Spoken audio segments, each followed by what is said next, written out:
آپ دیکھ رہے ہیں ایڈین نیوز اور میں ہوں آپ کا ہوسٹ مدثر باجوہ۔ وزیر اعظم پاکستان عمران خان کے غربت کے خاتمہ کے وژن کے مطابق سمریال میں مستحقین میں 421 جانوروں کی تقسیم۔ پاکستان تحریک انصاف کے سینئر رکن شیخ عارف محمود سونی کی جانب سے جانوروں کی فراہمی۔ ڈی سی سیالکوٹ سید بلال حیدر کی جانب سے مہم کا بھرپور خیر مقدم۔ جانوروں کا علاج معالجے کی فری سہولت کی فراہمی کا اعلان۔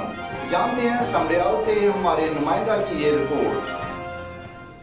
سمریال میں وزیر اعظم پاکستان عمران خان کے وژن کے مطابق غربا میں جانوروں کی تقسیم کا آغاز کر دیا گیا۔ پاکستان تحریک انصاف کے بانی رکن شیخ عارف محمود سونی کی جانب سے سیالکوٹ کی تحصیل سمریال کے موضع روڈس میں 421 غریب خاندانوں میں بذریعہ قرعہ اندازی چھوٹے بڑے جانور تقسیم کیے گئے۔ تقریب سے خطاب کرتے ہوئے مہمان خصوصی ڈپٹی کمشنر سیالکوٹ سید بلال حیدر نے کہا کہ دیہی علاقوں میں بسنے والے عوام کو غریب کی لکیر سے نکالنے کا واحد ذریعہ ان میں جانوروں کو پالنے کی ترغیب دینا ہے۔ یہ عمل خوش آئند ہے کہ وزیر اعظم پاکستان عمران خان کی آواز پر سب سے پہلے سیالکوٹ کے مخیر خاندان نے لبیک کہا۔ انہوں نے کہا کہ محکمہ لائیو سٹاک نے 421 جانوروں کی ٹیگنگ کے علاوہ ان کی ویکسینیشن کر دی ہے۔ ان جانوروں کو علاج معالجہ کی تمام سہولیات محکمہ لائیو سٹاک ان کے گھر کی دہلیز تک پہنچائے گا۔ انہوں نے کہا کہ جانوروں کی افزائش کے پروگرام پر عمل کر کے دنیا کے درجنوں ممالک نے ترقی کے منازل طے کیے ہیں اور غربت کو شکست دینے میں کامیاب ہوئے ہیں۔ انہوں نے کہا کہ سونی فیملی نے اپنی مدد آپ کے تحت ایک قابل تقلید مسائل قائم کی ہے۔ شیخ عارف محمود سونی نے کہا کہ پاکستان کی معیشت زرعی بنیادوں پر استوار ہے اور ملک کی 70% آبادی کا روزگار زراعت اور لائیو سٹاک سے وابستہ ہے۔